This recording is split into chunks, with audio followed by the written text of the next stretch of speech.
it's possible that there's something wrong with the way that you're conceptualizing the world, because you have a choice, right? If is that you have to take ultimate responsibility, in that, in some sense, the things that happen around you. I mean, this is Dostoevsky, I think, said something like, every man is responsible for everything that happens to him and everything that happens to everyone else. And that's, you know, it's a crazy statement, right? It's a crazy statement, and he was a pretty extreme person in many, many ways.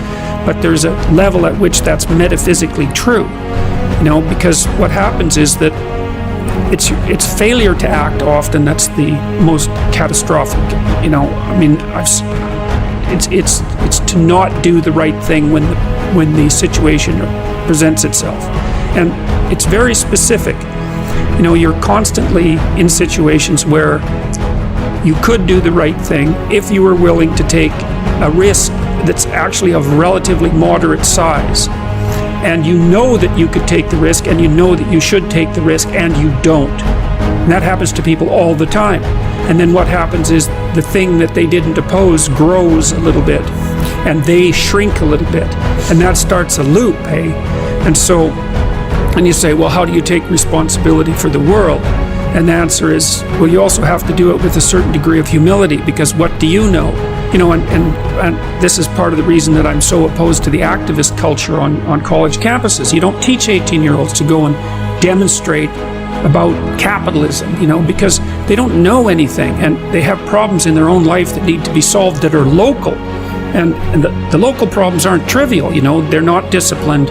They're not looking at the world in a straight way. They're not taking responsibility for themselves or for their actions, their sexual actions, among others. They're not taking responsibility for their family. They're not looking at how they could contribute to the community. They don't understand the fact that they don't know anything. And so they should be taught to start locally and to put things together that they could put together, you know, to make their bed and to clean up their room and to attend their classes with regularity if they're going to university, because that's part of the implicit contract, and to straighten up the things around them that are actually within their power to straighten up. And then what happens is that if you do that, let's say religiously, which I suppose would be the same as in a disciplined manner, that your realm of influence starts to grow, but it grows in a positive way. Just like you can end up in hell one step at a time, and that's extraordinarily well documented. You can end up at the opposite place of that one step at a time, but it's also that same gradual process. You don't get to leap from being a 17-year-old knothead who doesn't know anything and who isn't disciplined to the critic of Judeo-Christian society.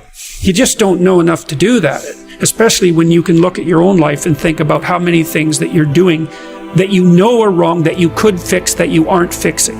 And that's the crucial thing. This mode of thinking isn't asking people to stretch themselves beyond what they're capable of. It's just asking them to stretch themselves to the point that they are capable of and seeing what happens. And that works. It works. I've had many people write me over the last year, and this is a great thing, really, it's a great thing, who said that they started to tell the truth, or at least not to lie, because who can tell the truth, right? But at least you can not lie. And that they started to put things in order around them that they could put in order, and that, you know, the positive things just started to happen like mad. And they're not nihilistic, and they've got a purpose in their life. And so, you know, thank God for that. And it does work. At least you have control. And, you know, you don't even necessarily have to think it's your fault, although that's a reasonable way of looking at it. You could minimally just accept the fact that it's your responsibility. You're stuck with it, and you could actually change it. And once you know, too, that if you're failing repeatedly, then there's probably something wrong. It's possible that there's something wrong with the way that you're conceptualizing the world, because you have a choice, right? If you keep making sacrifices and they don't work, there's a binary choice, and one is, well, there's something wrong with the structure of reality, and the other is there's something wrong with your approach. And so then you might say, well, let's take the first idea, there's something wrong with the structure of reality. It's like, you're really going to say that, are you? You're really going to come out and say, I know enough to judge the nature of being.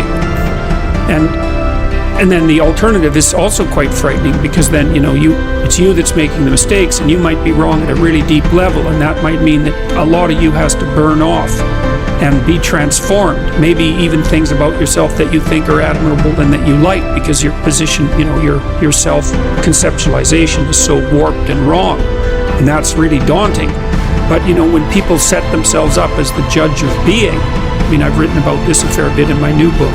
When people set themselves up as the judge of being, then they take on what can only be described as a kind of satanic arrogance, because they've actually taken to themselves the moral right to criticize the structure of existence itself. It's like, you better be careful when you do something like that, because you're setting yourself up as the judge of being. It's physiologically destructive. It shatters people. And you have to move from a naive interpretation of the world to a very deep interpretation of the world if you're ever going to dig yourself out of that hole. People differ tremendously in their temperaments, and to think that there's a warrior temperament is a perfectly reasonable thing to think. There's been whole cultures, many cultures, who are devoted to fostering that warrior mentality, where if you weren't like that, you were the outlier. I would say that's probably true of most human cultures across most of time. We've been fortunate enough to live in relatively peaceful times, at least the vast majority of us, so the necessity for that, like right at the edges of actual warfare, is much less than it might be under other historical circumstances. But it's a deep part of many people's nature. And so the question is, what do you do with that? Right. And one alternative potentially is criminal behavior. And, the fact that so many people like watching movies about bad guys, is an indication of how attractive that is to people. And I think the reason for that is that, Nietzsche observed at one point that most of what people regard as morality is just cowardice. And what he meant by that was that people don't do bad things not because they're good, but because they're afraid to do the bad things. And then when they see people do the bad things, they're actually really deeply attracted by that, because it speaks to part of them that could go beyond the rules. And that's actually a necessary part. It's a really necessary part. Like, you don't make men safe by making them weak. In fact, they're much more dangerous when they're weak, because they'll stab you in the back when they get the chance, or take advantage of you when they get the chance. You make men safe, let's say, by making them strong, and then by making sure that they're disciplined.